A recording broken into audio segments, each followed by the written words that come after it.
So today I'm going to actually begin with Śama because it is important. The Śama and Dhamma both go together. Which one comes first? We cannot really tell. They actually happen at the same time. So he says here, Shamaha kaha mano nigrahaha.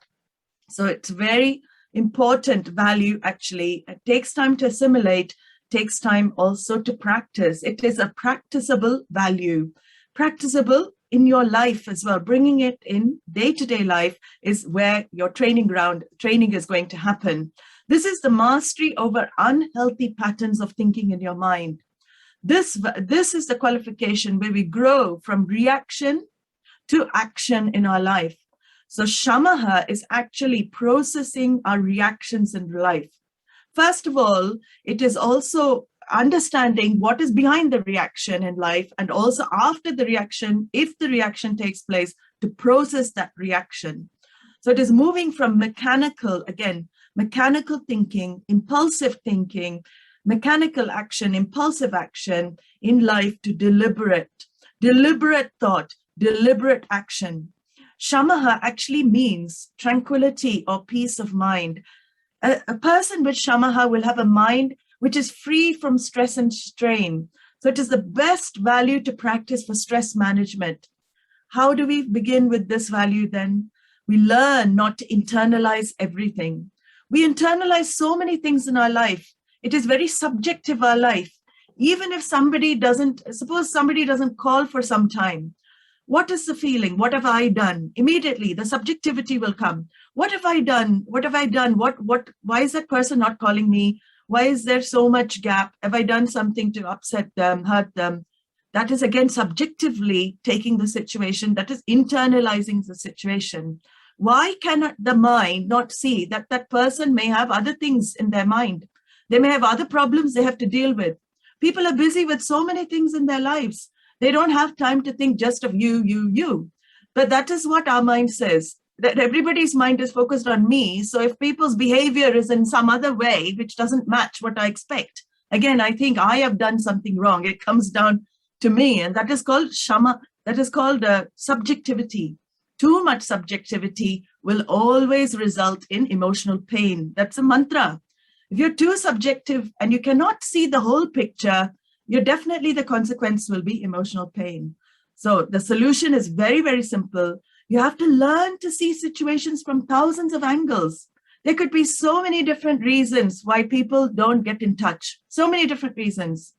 That is what you have to assimilate and not internalize, always leading to I. So the mind, shamu, the shamaha, very beautiful qualification, means it comes from the Sanskrit root shamu upashamane, which means to become calm, to become quiet. And this mind will definitely not become quiet by itself. In fact, if you leave the mind, it's going to become even more noisy. You may have found when you leave your mind, not doing anything, it becomes even more noisy. So that means I have to make an effort in my mind to quieten my mind. It is not letting my mind, which makes my life actually become a burden for me. A light mind is instrumental to achieve any goal in life. We're not even talking about spiritual goal. Any goal you want in your career, in anything, with your family, if you have a light mind, you can achieve those goals. It's an instrument to achieve your goals. But Arjuna also had the same problem in the Bhagavad Gita. It is not so easy to quieten the mind. He says in a very famous verse, I've said this before, but it's important to remember that even Arjuna suffered from this problem. So it is not restricted to one or two people in humanity. It is the whole of mankind that suffers from this problem. He said, Chanchalam himanah Krishna pramati balavadridam tasyaham nigraham manye vayorivasu dushkaram. This mind is so restless. Oh, Krishna, it is so turbulent. It is so strong. It is so obstinate. It appears to me more difficult to control than the wind itself. I mean, Arjuna says this, how do we control the wind? I cannot control the mind, basically, he's saying. But Bhagavan, he's very compassionate. He knows the mind is not easy to manage. He is the one who has given the mind after all, right? We didn't ask for a mind. He has given this mind, then he's asking us to manage it. Of course, he knows whole of humanity grapples with mental issues. No, Shastra doesn't Shastra doesn't envisage a normal person, normal personality. That you'll be happy to know. Everybody is abnormal according to the scriptures. Until you recognize the truth of yourself, you're abnormal. So there is no normal and abnormal where it comes to thinking as well. Everybody is abnormal because everybody is ignorant. So he acknowledges to Arjuna, but he also says, nothing is impossible. He acknowledges that it is dushkaram, it is difficult to manage, but he gives two techniques to all of us to manage our minds. What does he say? Asamshayam mahabaho mano durnigraham chalam abhyasena tu kaunteya vairagena cha grihyate. Oh, Arjuna, what you say is correct. Yes, the mind is indeed very difficult to restrain, but by practice, by detachment, by objectivity, you can manage it. By continuous practice, by continuous objectivity, you can manage your mind, your ways of thinking. So we have to see, before we start managing our mind, what do we have to see? We have to see the value again and again of having a healthy mind without projections and problems. This is where that fundamental recognition has to come. What is that? The problem is me, the solution is me. Even for that thought to cross your mind, it is very, very difficult because we always point outside for problems. The habit is what? The other person is the problem, not me. The situation is the problem, not me. So for one to recognize the problem is me, the solution is me, it is a big, big step towards correcting your mind, big step towards managing your mind. And a healthy mind, you have to see, is needed for Vedanta pursuit. It's needed for any pursuit, but especially for Vedanta pursuit, for the assimilation and for the abidance in the self-knowledge and the knowledge of the self. A healthy mind becomes a necessity. That is why Vedanta addresses the mind first. Shamaha, very important qualification, because self-knowledge should become a blessing for you in your life.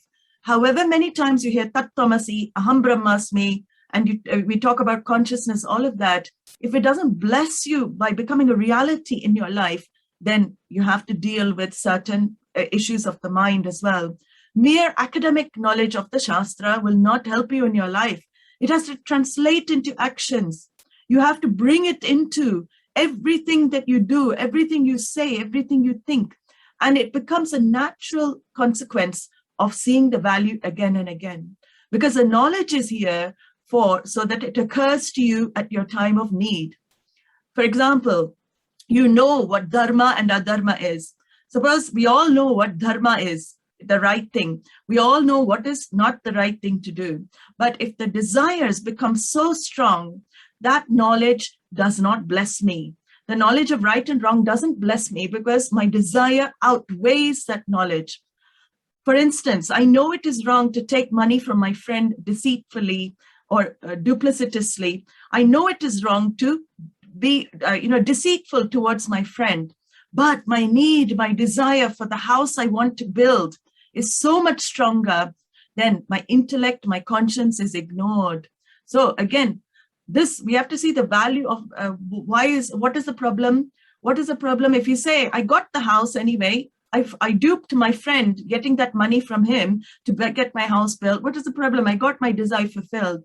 The problem is, Shastra says, automatically you create an inner split in you. It will definitely manifest at some time or other in your life. You cannot avoid it. In that moment where your desire is fulfilled and you build the house of your dreams, but if you have duped somebody to get that money to build the house, what happens? That is going to come up sometime in your future because it is a law. You have created a split between you. The knower knows I did the wrong thing, but the doer does the wrong thing anyway. How will that be suppressed for long? No, it is going to come up. And why is it important? Because this is the basis for unhealthy mind. This is the basis for creating disturbances of mind.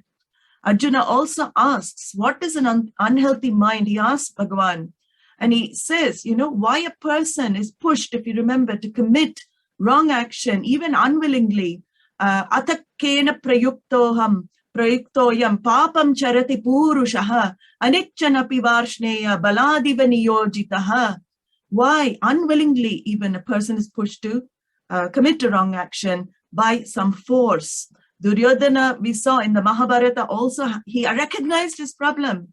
He said, Janami dharmancha, nacha me pravrittihi. I cannot do dharma, even though I know what dharma is.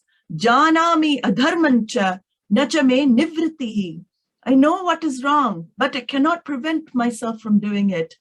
And he says, why? Kenapi devena hridistitena yatha niyoktasmi tata karomi. There is some kind of, something is sitting in my heart and it's driving me to this wrong action. He says that. He says there's something.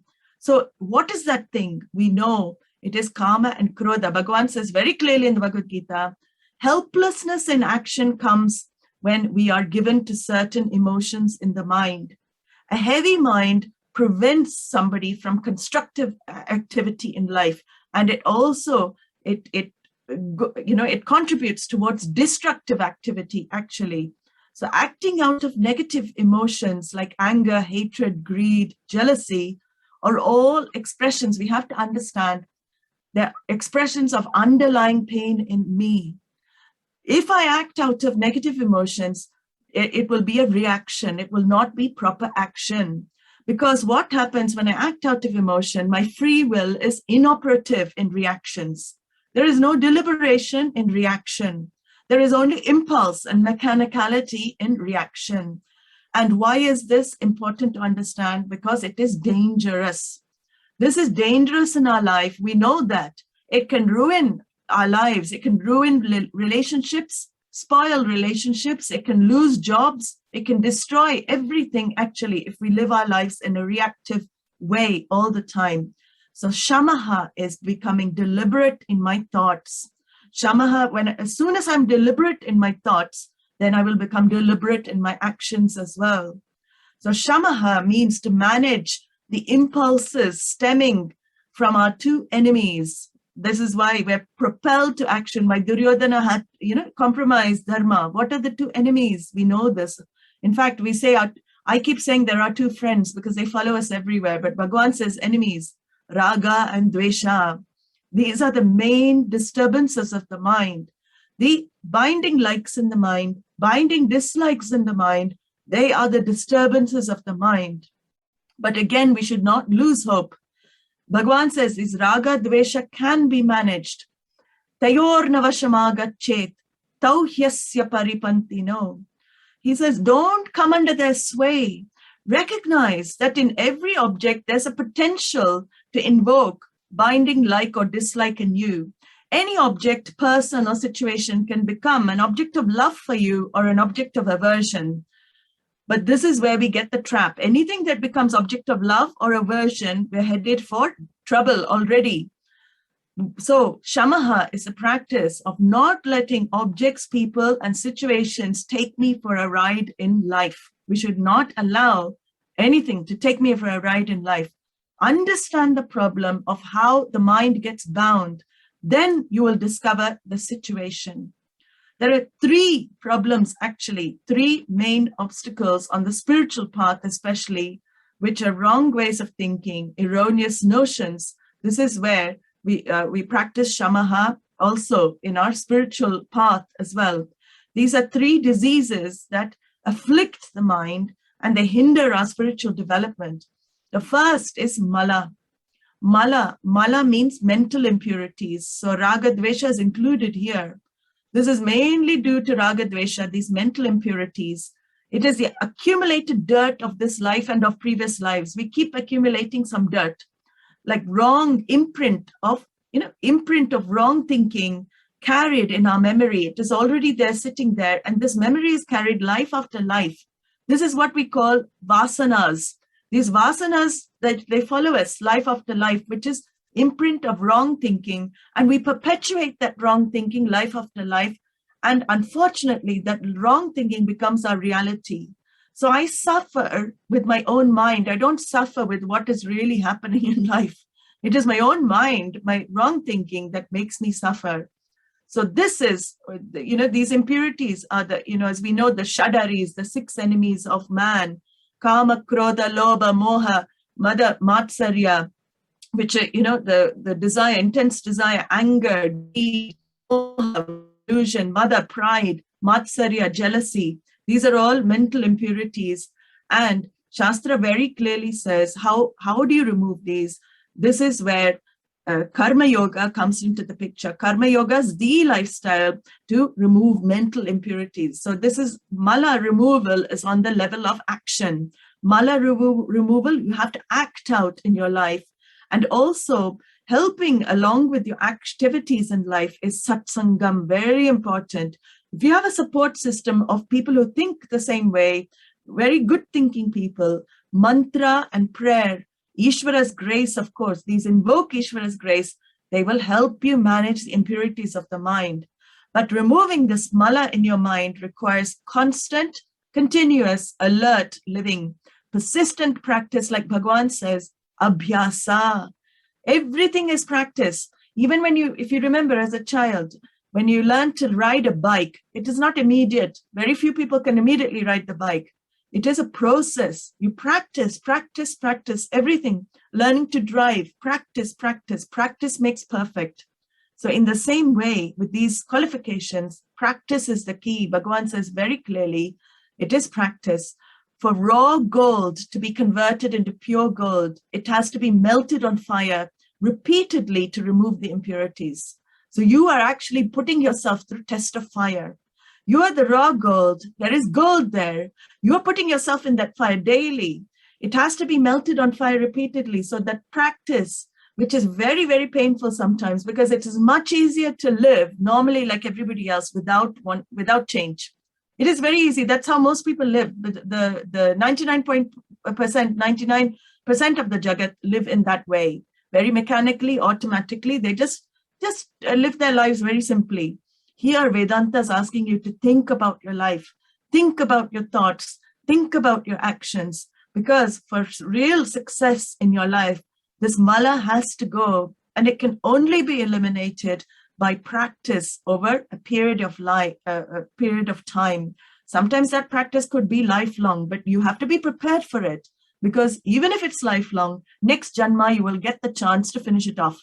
So we don't think about one lifetime. That's another thing. Our vision is also future life. If I don't make it in this life, you should be very, very confident. Bhagavan has promised you will pick up the thread in a future life. So people worry, all the practices I did in this life, and look at me, you're just about to, conk off, and you're right on your deathbed. And you think, I did all this Śama, Dhamma, nothing happened. Nothing happened in my life. Nothing happened to me. Nothing has changed. I'm still the same reactive person. I've been practicing. And you're about to breathe your last. Then Bhagavan says, no, it's okay. Even if you haven't achieved in this life, all the practice, all that sadhana you've done in this life is going to follow you into your next life. It is not wasted. So 100% guarantee, anything you do in this life, don't give up, because it is not wasted. You're going to carry it on with you. So mala is the first thing that we have to manage. The second thing, which is probably very, very difficult, everything is difficult, vikshepa. Vikshepa are the internal mental distractions and disturbances in the mind. So these are the turbulent waves of thoughts that arise and fall constantly in the mind. And this is what creates the constant wavering of the mind, the disturbance and waywardness of the mind. So this is where spiritual practices become key. Vikshepa is removed, this projective part of yourself, constant distraction. Some people are like that. They're not able to focus on one task. They do one thing and suddenly they leave it and do something else. They don't do anything properly. That is because of vikshepa. Over vikshepa, it drags your mind here and there. You're not able to focus on one thing. And this is removed very clearly, our scriptures say, through upasana, meditation, pranayama. Breath is very much controlled to the mind, connected to the mind. Breathing practices can also help manage your thinking as well, and japa. So japa, upasana, meditation, pranayama, all of these are to control that vikshepa. The third obstacle in our spiritual path with the mind is, again, this is something that only knowledge can remove, that is avarana. Avarana means ignorance, that which hides our true nature. So it is only through practicing shama in the first two that avarana can go. Shama is practice of the first two, removing mala. I practice living a life of shama. I inculcate that quality in me. I practice also removing vikshepa, again, shamaha, bringing shamaha into my life. At the same time, to remove avarana shakti, I do what? I study shastra, knowledge, self-knowledge as opposed to self-ignorance. So the study of the shastra removes the ignorance. Avarana is removed by jnanam, the opposite. Vedanta literature, all of this removes avarana. So shamaha, we've understood now the problem with the mind. Now we'll see slowly what the solution is that Shastra has given. But first we have to see that shama is only possible, it can only come when we've let go of things that bind us. And mainly this binding things is past.